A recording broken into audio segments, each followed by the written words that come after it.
What's good, YouTube? This is obviously my first video. Today I'll be talking about why you're still not at $10,000 and how you can fix it. It's either you're a freelancer or you're a agency owner. It really does not matter. In this video I'll be covering all of that.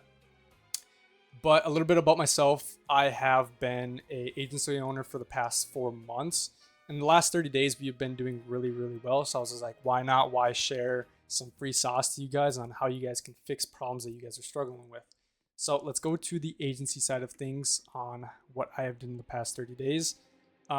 So a little bit about me and my agency. I do lead gen for clients as well as the e-commerce side.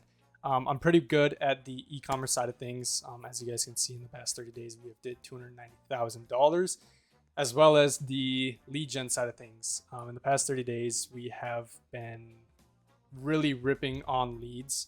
So I'm gonna break this stuff down to you guys now. So let's jump over to the core problem. What is the core problem? So the core problem is you're stuck in the business and you're not working on the business. What do I mean by this? You're editing creatives, you're being the media buyer, and you're the client manager. So you're doing all these things at once, and your time is being eaten by low leverage tasks, leaving no room for strategy and growth. The more you do, the slower you grow because you become the bottleneck. You can't do all these things. You just realistically can't. It's going to take more than yourself to do these type of things. So let's jump into the offer. As you guys can see here, I have the problems and the fixes. So all these will correlate to the fixes.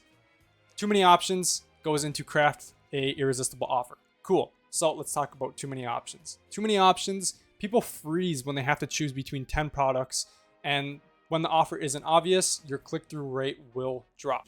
Okay, my recording stopped for some reason, but anyways, let's jump into it. No target audience clarity. If you're trying to sell to everyone, you'll resonate with no one. Copy and creative feel generic instead of speaking to people's pain points. Talk about their problems. If it's a skincare, like myself, I have acne, and how can I kind of correlate with that ad? Well, if I see an ad that says, fix your acne in 14 days, I'm gonna be like, okay, cool, this is awesome. I need to have this fixed. Anyways, let's move on to number 3. Weak value proposition. You're saying high quality and affordable, which means nothing. Everybody says that. You have no urgency, no uniqueness, no reason to act now. Quit saying high quality, quit saying stuff like that on your ad. Everyone's gonna skip over it. Too many people do that. So let's fix these problems. Craft an irresistible offer. Here's the formula. Outcome plus time frame plus risk reversal. Example, get clear skin in 14 days or it's free. Kind of like what I mentioned. Layer in scarcity, limited stock, and seasonal. Hero product strategy. Start with one product to advertise. Make sure it's the core product. Make sure it's the one that's selling the most. It's a lot easier to scale. Use other products as upsells or bundles. What I mean by that is if you have a clothing brand client and they have jeans or they have a shirt or a hoodie, bundle those all together. Make it like a fit. Make it a bundle. Or if it's skincare, there's acne removal, acne treatment, acne wash, stuff like that. Bundle it all together. Your average order value will go up over time. Number 3, make it visually obvious.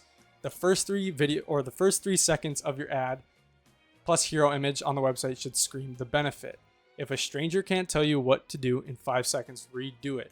When you're scrolling on Instagram, you'll see a thing that says sponsor. Usually what you'll do is you'll just scroll right past it. But sometimes you'll stay for 3 seconds. And if it's not eye-catching, it's not eye candy, you're going to scroll right past it. So make sure it's good. Make sure it catches the eye of a customer. Perfect. Now let's move on to the traffic. Number 1, low intent audiences. You're targeting too broad too early with untested creatives. You're spending on audiences that don't match the buyer's profile. If you're running a skincare brand and you're targeting clothing brands or people that have interest in clothes, what's the point of that? You're just burning money. Number 2 would be only running cold ads. No retargeting, no lookalikes, no second touch point. People rarely buy on the first exposure. That is true, but it could also be false. Usually when you're running cold, yeah, you'll get some sales, but if you're just pumping into a cold campaign, yeah, you will have buyers, but rarely you want to always move those into a different audience. Number 3, your budget spread is way too thin. You're testing 10 audiences at $5 a day, which results in slow learning. It's a lot better to have focused tests at higher spend. Quit trying to test 10 audiences at $5. Simple. Why should you? If your client is slow or doesn't have much budget, try to tell them, hey, let's run $50 a day. I'm trying to test. It'll make things a lot faster. Now let's move on into the fixes. So number one, dominate 1 to 2 channels first. Scale on the best platform working before expanding. What do I mean by that? Master Meta before throwing big spend into TikTok. Just master one platform first before going into, say, Google, TikTok, Pinterest, stuff like that. Number 2, 3-day testing rule. Test 5 creatives per ad set. Keep the ads running if they're above a 3x ROAS, cut if they're under. Some brands will need to have a break-even ROAS, usually every brand.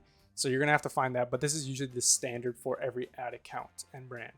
And then once you got that dialed in, duplicate winners into scaling campaigns. Just duplicate the ad set, keep at the same budget. That's basically how you'll scale. Number 3, strategic retargeting. Retarget people who viewed but didn't purchase. Lookalikes based on past buyers and high intent events. Cool. Now let's move on to the back end of things. This is kind of like Klaviyo, SMS, email, PostScript, stuff like that. So here's problems you guys are facing. You have no follow-up systems. You're losing money by not emailing or texting past customers. You're relying only on ads, which results in always chasing new buyers. Number 2, weak lifetime value. You have no upsells, cross-sells, or bundles. Every purchase is treated like the last. You need to bundle. Bundle is so crucial that many clients or brands don't do. They just want to somehow scale one product. Bundle those. Those increases the lifetime value. Poor data use. You're not segmenting customers based on behavior, and you're sending everyone the same email. How can we fix that? Well, first, let's do a automated email / SMS flow. In these flows, they will consist of a abandoned cart, which recovers lost sales, a post-purchase upsell flow, which increases average order value, and then a win-back campaign flow, which will boost repeat purchase rate. Number 2, average order value boost strategies, bundles, and frequently bought together offers. Usually this will be on the website, but you can also put it on the ad as well. And then that goes into limited edition or seasonal product drops. Number 3, customer segmentation. Treat high spenders differently from first-time buyers. You know who's going to buy first.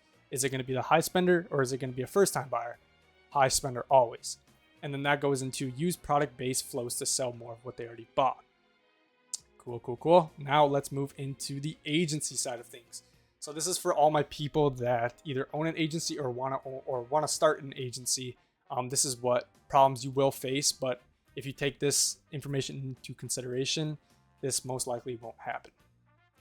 Number 1, you're like everyone else. Every agency says we run ads, we get results, but there's no real reason a brand should pick you over 100 others. Your offer sounds generic and fails to stand out. Number 2, client churn. Clients leave after 1 to 3 months because expectations weren't set or the backend wasn't built to retain them. You're always relying on new client acquisition constantly to survive. Number 3, weak onboarding systems. You have no structured onboarding and your campaigns take way too long to launch. You have no clear SOPs for creative testing, scaling, or reporting. What do I mean by that? You're not sending your clients reports daily, weekly, things like that. So let's move into number 4. Overpromising without proof, saying we can get you a 5x ROAS without showing case studies.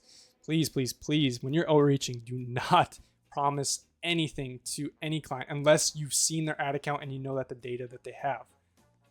So this leads into disappointed clients and bad word of mouth. Obviously, you do not want that with an agency. You do not want to crumble like that. Media buyer bottleneck. You or the owner is doing all the media buying, like I mentioned in the first thing that I talked about, the core problem. You have no training process to hand off to your media buyer without performance dropping. Cool, let's fix all these. Number 1, let's build a signature framework. Name your process, your agency, example, mine, backend branding, so it's memorable. Explain it in 3 to 5 clear steps so brands can understand. This makes you look like the authority and not just another freelancer, which is kind of what you're doing. You don't want to be a freelancer anymore. You want to go to an agency. Don't act like a freelancer. Number 2, focus on retention systems. Pair media buying with backend automations, email/SMS, and show clients how you can increase their lifetime value, which makes them stay longer. Obviously, all you guys want your clients to stay as long as they can. Number 3, streamline onboarding. Before you onboard a client, make sure you come prepared with a checklist. In this checklist, it has the access to the ad account, the website, Shopify, whatever, and the pixel. Also, if you hire a graphic designer for creatives, make sure you have the brand's creative assets. So maybe it's their creatives, maybe it's their logos, things like that. And you can get that all through Google Drive. Just let your client know. And then also have a creative testing plan. In this video, I won't show how to kind of test creatives. In another video, I'll talk about a creative testing strategy that I use for my agency. So moving into that, we'll get that pumped out as soon as possible if you guys want that. But anyways, let's move on to deliver your first win fast. Obviously, 2 to 3 weeks should be the time frame.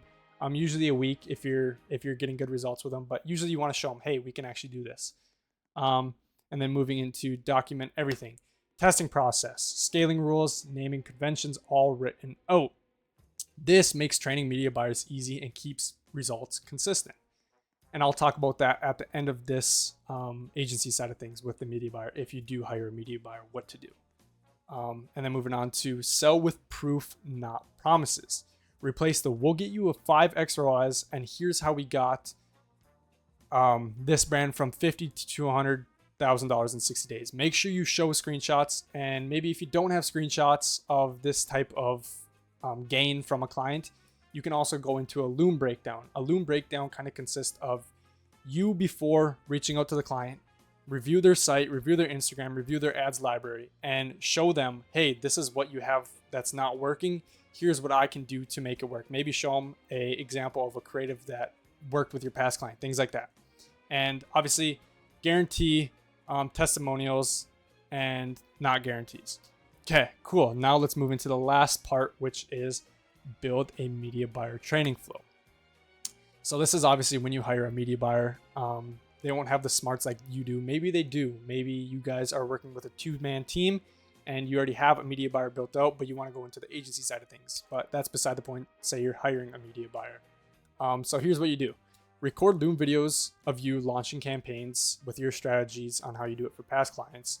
Analyze data and make optimizations. Have them shadow you for 2 weeks and then manage small accounts before handling bigger ones. Obviously, just break them down for 2 weeks on how to basically run ads and how you do it and what's working for you before you throw them into accounts. Okay, cool. Say they are trained in things like that. Send them to a small account before bringing them to the big whale clients that you have. Well, that wraps up the video here. Hopefully this information was helpful to you guys. Hopefully you guys got some stuff down in your notes. Hopefully you guys learned some new things. But in the description of this video, I'll link my agency website where you guys can fill out a form and work with us, as well as I'll link my Instagram down below. If you guys have any questions with anything from this video, please text me and I'll be happy to help you. But with that being said, thank you guys for watching. Hopefully you guys made it this far. But I will see you guys in the next video. Peace out, guys. Thank you guys for watching.